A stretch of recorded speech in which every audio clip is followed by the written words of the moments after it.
Last year, one of the biggest storylines was Sam Darnold and the Minnesota Vikings, where Sam Darnold steps in unexpectedly after J.J. McCarthy goes down early in the preseason after Week 1 with a season-ending injury, no expectations whatsoever, and Sam Darnold leads the Vikings to a 15-1 season. Of course, the postseason did not go the way that they wanted, but still shocked a lot of people of what he was able to do, and was, in some points, in MVP conversations. It might sound crazy to hear that, but it was the case. I bring this up because I want to try and pinpoint the next quarterback that could potentially be that next Sam Darnold, or a few years ago, the Geno Smith for Seattle Seahawks. And one I looked at was Daniel Jones.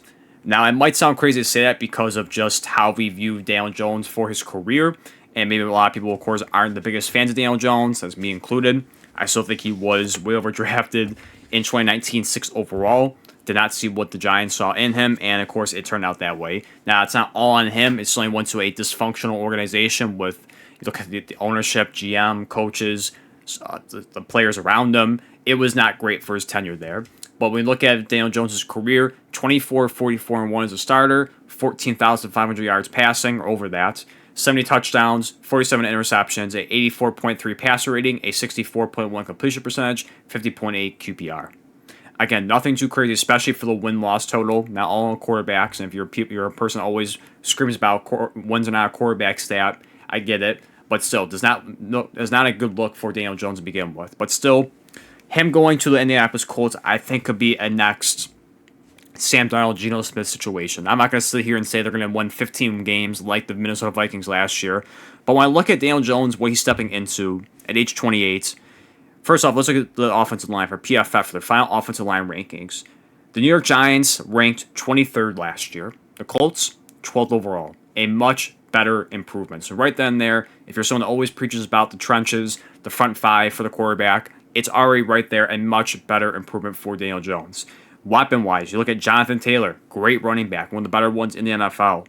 Getting back, if people say Saquon Barkley in a way, not saying it is Saquon Barkley, but still getting one of the better running backs in the league again. Wide receiving core, far, far better. Even though Malik Neighbors is better than all of these guys, far better overall. Michael Pittman, Josh Downs, Alec Pierce, A.D. Mitchell, and rookie tight end they drafted in the first round, Tyler Warren, who's going to be kind of a Swiss Army knife, a gadget player, line up in different ways, slot, traditional tight end in the backfield. And you look at Shane Steichen as the offensive-minded coach as well. On top of that, I like the pieces that I see for Daniel Jones. And on top of that, go into the situation for uncertainty for the quarterback situation. You look at Anthony Richardson, it seems like it's kind of the opposite, where there's a falling out. It doesn't seem like there's really trust anymore from maybe the coaching and from fans as well, where they just kind of given up on him at this point. It was a horrible sophomore year with injuries, turnovers, inaccuracy, and of course the infamous time where he took himself out of the game at one point because of just being tired.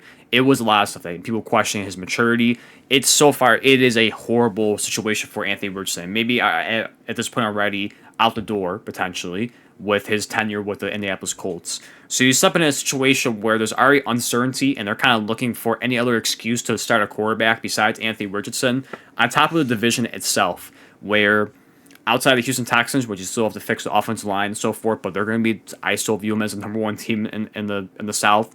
You have the Tennessee Titans, who are in a full rebuild mode, with, of course, just taking the first overall pick, Cam Ward. You look at the Jacksonville Jaguars, which do have good pieces on there, with Travis Hunter, who's going to be certainly exciting to watch and what he can bring to the table. Brian Thomas Jr. on top of that, Trevor Lawrence. But still, before that, we have to actually see, for myself at least, I have to actually see him go out there, win games, and prove to everyone, and prove myself that they are a much better team. But as of right now, still uncertainty for the Jacksonville Jaguars. So you look at that, and the Colts potentially are the second best team in the South.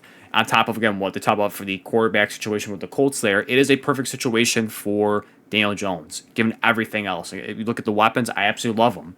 It is. It's a much far the best supporting cast overall he's ever had in his career, even though you had Saquon Barkley at one point. Unfortunately, you couldn't have both Saquon and Malik Neighbors in one season. Inevitably, that leads to the 2,000-yard rushing season and Super Bowl champion for Saquon with the Philadelphia Eagles. But again, overall, I love what the Colts bring to the table for Daniel Jones, and this is certainly the best spot for him at this point, as of right now, that he can have that Geno Smith turnaround, that Sam Darnold turnaround, where he can go and shock a lot of people in 2025 and dare I say maybe be a dark horse team to make the playoffs, given what I talked about for the situation for the division. He could definitely do that. Again, I'm not the biggest fan of Daniel Jones, but the makeup of him and what he can bring to the table, and especially if you want to hang on to the first year with Brian Daboll and what he was able to do, even though the stats weren't impressive, it was a much better improvement. It was certainly overall, just watching him, the best season he ever had overall, and what he was able to do. You also factor in the running aspect of him, like I talked about for the first year of Daboll, and what he was able to do on top of that. I don't want to go as far as he's a dual threat like Josh Allen, Lamar Jackson, and so forth, but he does bring that mobility aspect on the table. On top of that, too, he does have over 2,000 yards rushing. He has 15 touchdowns in his career rushing. So you look at that, and I know that I'm sure the Colts will try and utilize that as well, too, on top of that. So, again, I like the makeup for Daniel Jones. This is one of the best situations for him to turn his career around and prove people that, yes, he is still a starting quarterback. He's still a good quarterback in the NFL. He was just stuck in a horrible, dysfunctional organization with the New York Giants, and he can go somewhere else and be a solid, respectable starter. So, again, that is one of my picks for Daniel Jones, is that he's going to be one of the surprising quarterbacks this year that is going to kind of not only say ball out, but definitely show people that, yes, I am still worthy of a first-round pick. I am still a starting quarterback in this NFL. So, again, I am interested to see, again, this is all assuming that we go through training camp, we go through preseason, and he is named a Week 1 star. Because I feel like it's, is there certainly a case where he flames out and we're back to kind of square one with going back to Anthony Richardson? Sure, there is always a case for that if it doesn't work out. But I feel like truly that if Daniel Jones gets this opportunity, that he won't let that go. It might sound crazy, it might be a hot take for me, might be an idiot. I might be an idiot for saying that, but I do think that Daniel Jones could potentially shock a lot of people this upcoming season and really have a stronghold on this quarterback position for the Indianapolis Colts.